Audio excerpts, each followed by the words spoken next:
Welcome to our YouTube channel. আজকে আমরা পিএসসির যে সমস্ত এক্সামগুলো সামনে আছে বা স্টেট লেভেলের যে সমস্ত এক্সামগুলো সামনে আছে তাকে কেন্দ্র করে বেশ কয়েকটা চ্যাপ্টারে কয়েকটা প্রবলেম নিয়ে ডিসকাস করব, যেরকম আমরা গত ভিডিওতেও ডিসকাস করেছিলাম। তো দেখা যাক আজকে কি কি প্রবলেমগুলো আছে। এখানে একটা পলিগনের প্রবলেম আছে, বহুভুজ। বলছে the difference between the interior and exterior angles at a vertex of a regular polygon is 150। মানে পরিষ্কার কথা, অন্তঃকোণ এবং বহিঃকোণের পার্থক্য দিয়েছে 150 ডিগ্রি। ইন্টেরিয়র অ্যাঙ্গেল আর এক্সটেরিয়র অ্যাঙ্গেলের ডিফারেন্সটা প্রোভাইড করেছে 150 ডিগ্রি। আমরা জানি যে কোনো বহুভুজের অন্তঃকোণ এবং বহিঃকোণ মিলিয়ে সর্বদাই 180 ডিগ্রি হয়। এগুলো আমরা ডিটেলে বোঝাবো। এই নভেম্বর মাস থেকে আমরা প্রত্যেক সপ্তাহে দুটো করে ইউটিউবে লাইভ ক্লাস নেব, বুধবার এবং শনিবার। সেখানে চ্যাপ্টার ধরে বোঝাবো, সেখানে এগুলো ডিটেলসে বোঝাবো, কোনটা ইন্টেরিয়র অ্যাঙ্গেল, কোনটা এক্সটেরিয়র অ্যাঙ্গেল, কেন ইন্টেরিয়র এক্সটেরিয়র মিলিয়ে 180 হয়, সেগুলো ওখানে আমি ডিটেলে আলোচনা করব। তো যে কোনো বহুভুজের অন্তঃকোণ এবং বহিঃকোণের যোগফল হচ্ছে 180, আর এখানে প্রশ্নে প্রোভাইড করেছিল অন্তঃকোণ এবং বহিঃকোণের পার্থক্য 150 ডিগ্রি। বলেছে the number of diagonals of the polygon, সেই বহুভুজের কতগুলো কর্ণ আছে। আমরা জানি যে কোনো বহুভুজের কর্ণ সংখ্যাকে n ইন্টু n-3/2 এই দিয়ে ডিনোট করা হয়, যেখানে n হচ্ছে নাম্বার অফ সাইডস, বহুভুজের বাহু সংখ্যা। এইবার আমরা এটাও জানি যে কোনো বহুভুজের নাম্বার অফ সাইডস মানে কি, নাম্বার অফ সাইডস মানে 360 বাই এক্সটেরিয়র অ্যাঙ্গেল। 360কে আমি যদি বহিঃকোণ দিয়ে ভাগ করি তাহলে পাওয়া যায় নাম্বার অফ সাইডস। এবার দেখো, আমার এখান থেকে তার মানে তুমি বুঝতে পারছো বাহু বার করতে হবে মানে এক্সটেরিয়র অ্যাঙ্গেল বার করতে হবে। এবার আমাদের একটা সাধারণ টেন্ডেন্সি হচ্ছে, একটা প্লাস পেয়েছি একটা মাইনাস পেয়েছি, আগে উড়িয়ে দেবো, এক্সটেরিয়র অ্যাঙ্গেল কেটে দেবো, তারপরে ইন্টেরিয়র পাবো, ইন্টেরিয়রের ভ্যালু নিয়ে আবার এক্সটেরিয়র বার করবো। এইসব করে কিন্তু সময় নষ্ট করা যাবে না। আমাদের এক্সটেরিয়র দরকার, ডিরেক্ট এক্সটেরিয়রকেই বার করবো। এটা মাইনাস, এটা প্লাস, এটা মাইনাস, ইন্টেরিয়র এমনি কেটে গেল। তাহলে এটা 2 ইন্টু এক্সটেরিয়র অ্যাঙ্গেল, এখানেও আমরা স্টেপ জাম্প করতে পারতাম, করলাম না, 30 ডিগ্রি। তাহলে exterior 2 into exterior angle 30 degree হলে তাহলে শুধু প্রত্যেকটি বহিঃকোণ মানে এক্সটেরিয়র অ্যাঙ্গেল হচ্ছে 15 ডিগ্রি। এবার তুমি এক্সটেরিয়র অ্যাঙ্গেল পেয়েছো, 360কেই 15 দিয়ে ভাগ করে তুমি বাহু সংখ্যা পেয়ে যাবে। অর্থাৎ এখান থেকে তুমি n পাবে 360 বাই 15। এটা কাটলে তুমি 3-5 15, 3-15, 15 দুগুণে 30, 6 24, বাহু সংখ্যা পাবে 24। তুমি বাহু সংখ্যা পেয়েছো। এবার কর্ণের ফর্মুলা, ডায়াগোনালের ফর্মুলা n ইন্টু n-3/2, তাতে বসিয়ে দাও। n এর জায়গায় 24, n-3 21/2, এই 2 দিয়ে কাটো 12, 12 ইন্টু 21 252। অর্থাৎ এই পলিগনটার, এই বহুভুজটার মোট 252 খানা কর্ণ রয়েছে। দুটো ফর্মুলা, ইনফ্যাক্ট 3টে ফর্মুলার উপর বেস করে এইগুলো আমরা করলাম। আমরা ডিটেলে এগুলো বোঝাবো যখন আমরা ওই ক্লাসগুলোতে আসবো আর কি। নেক্সট যে প্রবলেমটা আছে এটা টাইম অ্যান্ড ওয়ার্কের খুব ভালো অঙ্ক। বলছে 4 men and 5 women can complete a work in 15 days. 4 men and 5 women একটা কাজ করছে 15 দিনে। আমরা জানি দিন সংখ্যাকে ব্যক্তি সংখ্যা দিয়ে গুণ করলে টোটাল ওয়ার্ক ইউনিট পাওয়া যায়। আমরা 10 জন আছি, 15 দিনে একটা কাজ করতে পারি, তাহলে আমরা বলতে পারি 10 ইন্টু 15 150 ইউনিট টোটাল কাজ। তাই এই হচ্ছে number of men, number of women add করলাম into time, that should be the total work unit, অত ইউনিট মোট কাজ। এবার কি বলেছে, whereas 9 men and 6 women, 9 men and 6 women ওই কাজটা কত দিনে করছে, can do it in 10 days। ওই একই কাজ করছে, মানে একই ইউনিট কাজ, তাহলে এই দুটো ইকুয়াল। তুমি বলতে পারো এই দুটো ইকুয়াল করে আপনি কি খুঁজছেন এখান থেকে? আরে আমি এখান থেকে ম্যান এবং ওম্যানের এফিসিয়েন্সির রেশিওকে খুঁজছি। 5 দিয়ে কাটলে 3, 5 দিয়ে কাটলে 2, স্টেপ জাম্প করব, একটু খেয়াল করবে। 3 4 12 এম, 9 দুগুণে 18 এম, 12 এম ওদিকে গেল, তাহলে এদিকে রয়ে গেল 6 এম। 3 5 15 ডাব্লিউ, 6 দুগুণে 12 ডাব্লিউ, মাইনাস হলে এদিকে 3 ওমেন। এখান থেকে ম্যান এবং ওমেনের রেশিওটা কি? m বাই ডাব্লিউ 3/6, কারণ কোনাকুনি গুণ করে দেখো 3w ইকুয়াল টু 6m ফিরে এসছে। এটাকে তুমি যদি কাটো 1/2, কি বেরোলো? বেরোলো প্রতিটা পুরুষের এফিসিয়েন্সি অফ, মানে এক একজন ম্যান এফিসিয়েন্সি নিয়ে আছে 1, এক একজন ওম্যান এফিসিয়েন্সি নিয়ে আছে 2। এবার কি বলেছে? এই কাজটা কত আগে সেটা তো বোঝো। এই কাজ মানে কি?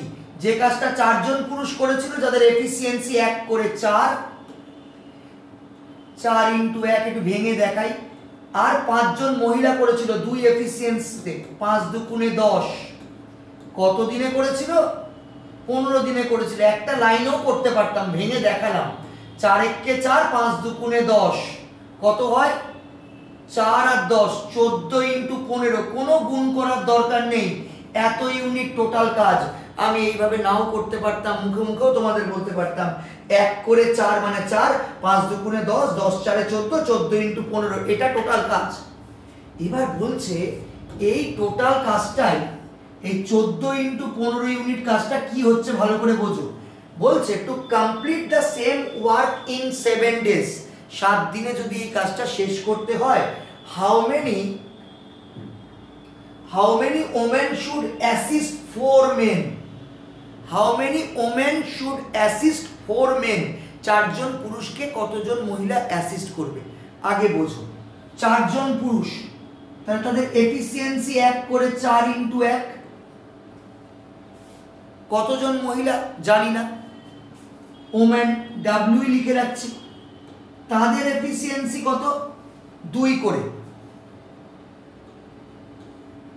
এই পরিমাণ কাজটাই 7 দিনে করছে, তাহলে দুটো ওয়ার্ক ইউনিটই তো সমান।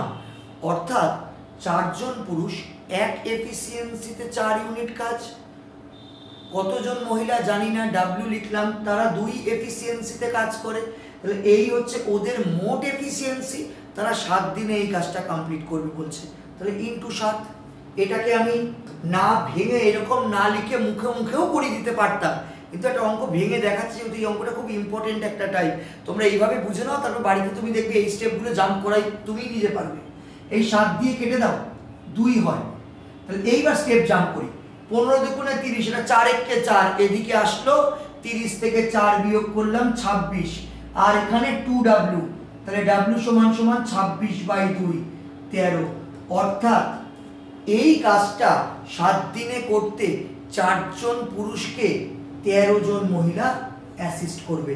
খুব ভালো একটা অঙ্ক, শুধুমাত্র স্টেট লেভেল না, এটা সিজিএল লেভেলেও খুব ভালো অঙ্ক। মানে স্টাফ সিলেকশন কমিশন প্রচুর বার দিয়েছে এই টাইপগুলোকে। নেক্সট, খুব ভালো একটা অঙ্ক বলছি। এটা বোঝার আগে আমি দুটো কথা বলি। তোমরা যারা আমার ইনহাউস স্টুডেন্ট হিসাবে যারা দেখবে তারা তো জানোই, যারা আমার স্টুডেন্ট নও, যারা প্রথমবার দেখছো তাদের জন্য বলি যে ডিসকাউন্ট সবসময় ধার্য মূল্য বা মার্ক প্রাইস বা লিস্টেড প্রাইস বা ট্যাগ প্রাইস বা এমআরপির ওপর ডিপেন্ড করে, আর প্রফিট লস সর্বদাই কস্ট প্রাইসের ওপর হয়।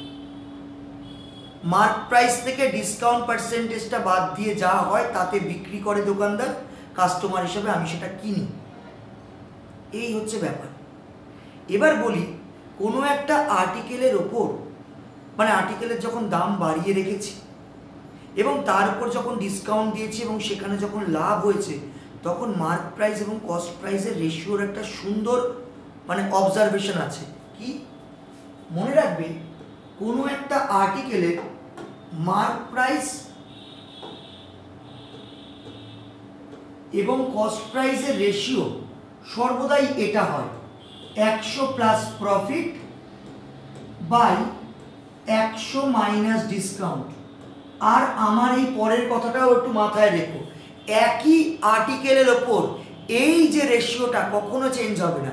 কোনো একটা আর্টিকেলের ওপর মার্ক প্রাইস এবং কস্ট প্রাইসের রেশিওতে কোনো পরিবর্তন ঘটবে না। এইবার তুমি দেখো এই মার্ক প্রাইস কস্ট প্রাইসের রেশিওটা কি হচ্ছে।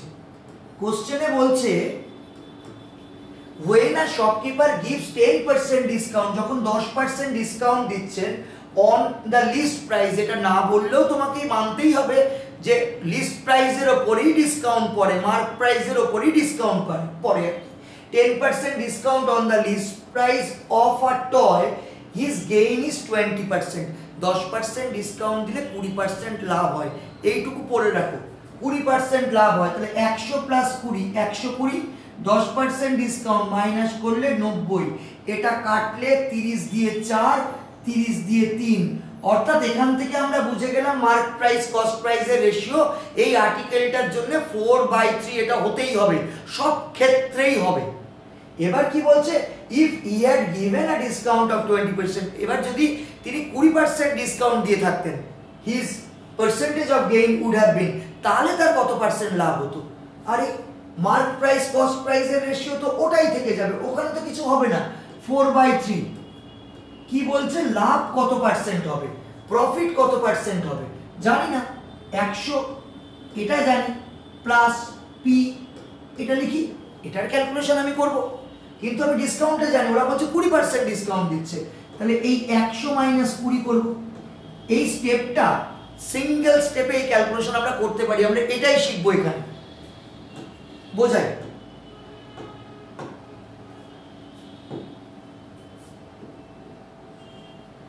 এইখানে 80 হয়, 80 × 4 ক্রস মাল্টিপ্লিকেশন করলে 320 হয়। আমি লিখতে পারি, আমি যতক্ষণ সময় বলছি আমি লিখে দিতে পারি, কিন্তু আমি তোমাদেরও হ্যাবিচুয়েট করার চেষ্টা করছি। 320 হয় এটা, আর এদিকে 3 100 300 হয়, সেটা এদিকে বিয়োগ করলে 20 হয়। আর একটা জিনিস কিন্তু খেয়াল করবে, এদিকে কিন্তু 3 দিয়ে ওই পিটাকেও গুণ করা আছে, মানে 3p, তোমার দরকার p, তাহলে p বার করার জন্য 3 দিয়ে এটাকে ভাগ করবে, 20/3 ওই 6.67, রাউন্ড ফিগার এখানে 66 দিয়ে রেখেছে, এটা নিয়ারলি ইকুয়াল টু করলে 6.67, এই যে এত পার্সেন্ট প্রফিট। ভীষণ ইম্পর্টেন্ট একটা টাইপ, খুব ভালো টাইপ, একটু ভালো করে খেয়াল করো। আমি আমার আগের ভিডিওতেও বলেছিলাম যে স্টেট লেভেল এক্সামের জন্য আমরা কিছু ক্র্যাশ কোর্স নিয়ে আসছি, তো বেশ কিছু আগের ভিডিওর থেকেও যারা দেখেছে তার থেকেও কিছু আমি শুনলাম যে বেশ কিছু এনকোয়ারি এসছে, তো যাদের দরকার লাগবে তারা নিশ্চয়ই দেখে নিতে পারো। যদি আমাদের এই কোর্সটা যেখানে 199-এ ম্যাথস ইংলিশ জিকে সপ্তাহে 5টা করে সেশন থাকবে, 3 জন জিকের ফ্যাকাল্টি, ম্যাথসের একজন, মানে আমি ম্যাথস দেখাবো, আর একজন ইংলিশের ফ্যাকাল্টি, টোটাল 5 জন থাকবে। 199 কোর্স ফিজে আমাদের যতদিন না প্রিলিমিনারিটা হচ্ছে ততদিন দেখাবো, তারপরে মেনের জন্য আমাদের কিছু ভাবনা আছে, তখন বলবো, ঠিক আছে? তো এইরকম একটা ক্র্যাশ কোর্সের আমি আগের ভিডিওতেও বলেছিলাম, যাদের কাছে নতুনভাবে এই ভিডিও পৌঁছাবে তাদের জন্য আমি আরেকবার বলে দিলাম। Next, 2 cars runs to a place at the speed of 10 km/h and 15 km/h, 10 kilometre প্রতি ঘন্টা বেগে 15 কিলোমিটার প্রতি ঘন্টা বেগে যাচ্ছে। If the first car takes 45 minutes more than the second for the journey, প্রথম গাড়িটা যদি দ্বিতীয় গাড়িটার থেকে 45 মিনিট বেশি সময় নিয়ে থাকে এই জার্নিটা কভার করার জন্য, তাহলে বলছে find the length of the journey, মানে ডিসটেন্স কত কিলোমিটার বার করতে হবে। আচ্ছা, স্পিড গুলো কত কত আছে, 10 km/h আর 15 km/h, এটা স্পিডের রেশিও। আমরা এই ধরনের ক্ষেত্রে রেশিওতেই যাই, যে কটা অঙ্ক আমি দেখাচ্ছি এরকম সিচুয়েশন পেলে আমি রেশিওতেই মুভ করি, রেশিওতে তাড়াতাড়ি হয়। স্পিডের রেশিও পেয়েছি, টাইমের রেশিও হয়ে যায় ইনভার্স 15:10। স্পিডের সঙ্গে টাইমের রেশিও ব্যস্ত সম্পর্ক যদি ডিসটেন্স ইকুয়াল থাকে, তো এটাকে একটু কেটে ছোট করি, এটা 3 হয়, এটা 2 হয়, তাহলে এটার এর থেকে কত ইউনিট বেশি টাইম লাগে? 1 ইউনিট। এই 1 ইউনিট মানে কত? 45 না, কারণ 45টা মিনিটসে আছে, গতিবেগগুলো কিলোমিটার পার আওয়ারে আছে। আমার কাজ হবে এই 45 কে 60 দিয়ে ভাগ করে ঘন্টায় নিয়ে নেব। 45/60 এই ফ্র্যাকশন ভ্যালু আমরা সবাই জানি, 15 দিয়ে 3 আর 4, তাহলে এক আইডেন্টিক্যাল 3-এর 4 বার করতে বলছে ডিসটেন্স। আমরা ছোটবেলা থেকেই শিখেছি স্পিড মানে ডিসটেন্স বাই টাইম, তাহলে স্পিডকে টাইম দিয়ে গুণ করলেই ডিসটেন্স পাওয়া যায়। স্পিড হচ্ছে 10 ইউনিট, টাইম এখানে 3, 10 3 30, 1 যদি 3-এর 4 হয়, 30 কাকে ইন্ডিকেট করবে? 3-এর 4 ইন্টু 30, এইটা দিয়ে কাটলে 3-এর 4 ইন্টু 30, এইটা দিয়ে কাটলে তুমি 7.5 পাবে। 7.5 কে 3 দিয়ে মাল্টিপ্লাই করলে 22.5, তাহলে ডিসটেন্সটা হচ্ছে 22.5 কিলোমিটার। শুধু স্পিডের সঙ্গে টাইমের ইনভার্স রিলেশন দিয়ে আমরা অঙ্কটা করলাম। নেক্সট, রেশিও প্রপোর্শন যখন চ্যাপ্টার বোঝাবো আমি এগুলো নিশ্চয়ই দেখাবো কিভাবে ছোট করে করছি। A and B have monthly incomes in the ratio 5:6. A এবং B এর মান্থলি আয়ের অনুপাতটা সেটা বলছে 5:6, আর এক্সপেন্ডিচার বা খরচের অনুপাতটাও এরা দিয়েছে 3:4। তাহলে দেখো, যদি ইউনিট কনসেপশনে আসি, এও কিন্তু 2 ইউনিট সেভিংস করছে, বিও কিন্তু 2 ইউনিট সেভিংস করছে, কিন্তু তাদের সেভিংস গুলো ডিফারেন্ট দিয়েছে। সেভিংস গুলো যদি ইকুয়াল হতো তাহলে খুব সহজেই করে ফেলতে পারতাম। ওই 2 ইউনিট মানেই হতো 1 ইউনিট মানে কত, এ এর ইনকাম 5 ইউনিট মানে কত, বি এর ইনকাম 6 ইউনিট মানে কত। আমাদের কিন্তু সেই সুযোগটা দেয়নি, কারণ আমাদের কিন্তু দিয়েছে দুটো ডিফারেন্ট সেভিংস। তাহলে আমাদের কি করতে হবে? আমরা একটা অ্যাপ্রোচ নেব, সেই অ্যাপ্রোচটা আমি পরে ডিটেলসে বোঝাবো। যার সেভিংস 1800 তার নিচে প্লাস 1800 লিখে রাখলাম, এটার সেভিংস 1600 প্লাস 1600 লিখলাম। আমরা যে কনসেপশনে আসবো, প্রথম কথা বলি মোড মানে কিন্তু মডের কনসেপশনেও আমি আসি। মড মানে, মড হচ্ছে এমন একটা ম্যাথামেটিক্যাল সাইন বা এমন একটা ম্যাথামেটিক্যাল অপারেশন, এর মধ্যে যা থাকবে সব পজিটিভ হয়েই থাকবে। 12 মাইনাস 15, এই রেজাল্ট কিন্তু তুমি -3 বলবে না, any value within that mod positive হয়ে আসবে, তার মানে এটা তুমি 3 বলবে। মানে মড অফ 5 মানে তো 5, মড অফ -5 মানেও 5। আমরা এই কনসেপশনটাকে একটু ইউজ করব। আমার কাজ হবে কি? আমার প্রথমে কাজ হবে এইটাকে এটা দিয়ে গুণ করা। কত? 4 5 20 মাইনাস 6 3 18, এটা মডের মধ্যে থাকবে। তুমি বলবে এ তো অলরেডি প্লাস হয়ে যাচ্ছে, প্লাস হয়ে যাচ্ছে আছে, তাহলে এখানে 2 ইউনিট পেলে, হ্যাঁ এটা 2 ইউনিট। এইবার আমার কাজ হবে এটা ইনটু এটা, এটা ইনটু এটা, মাঝখানে যেরকম মাইনাস হয় হবে। 16 3 48, 4800, এটার ক্যালকুলেশন আরো ছোট করতে পারতাম, 4 18 72। তাহলে কি হচ্ছে? 72 থেকে 48 বিয়োগ হবে, কারণ মডে পজিটিভ ভ্যালু হয়। 72 থেকে 48 বিয়োগ করলে তুমি 2400 পাবে, অর্থাৎ এই 2 ইউনিটের ভ্যালুই তোমার কাছে 2400।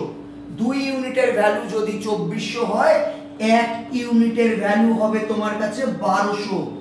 1 ইউনিট 1200 বার করতে বলেছে কি? এ এর ইনকাম না বি এর ইনকাম। আচ্ছা, যদি এ বলতো এরটা 5 ইউনিট, অর্থাৎ সেক্ষেত্রে এর ইনকাম হতো 5 ইন্টু 1200 মানে 6000 টাকা, বি এর ইনকাম হতো 6 ইউনিট, 6 ইন্টু 1200 7200 টাকা। এখানে চেয়েছে বি এর ইনকাম, আনসার ইজ 7200। ঠিক আছে? তো এই অবধি আজকে আমার বলার ছিল। তোমাদের যদি আমার ক্লাস ভালো লাগে, আমার ইউটিউব চ্যানেলটাকে যেটা আছে একটু শেয়ার করে দিও, লাইক করে দিও। আর কমেন্টে যদি এই ধরনের কোনো স্পেসিফিক চ্যাপ্টারের স্পেসিফিক টাইপে কোনো সমস্যা থাকে সেটাও তোমরা আমাকে কমেন্ট করে জানাতে পারো। সেই কোশ্চেনগুলোকে কীভাবে ছোট করে সহজ করে বোঝানো যায় ডেফিনেটলি আমি ভাববো। ঠিক আছে, তো আজকে এই অবধি রইল। আবার কোনো একটা ভিডিওতে তোমাদের সাথে দেখা হচ্ছে, ততক্ষণ পর্যন্ত টাটা।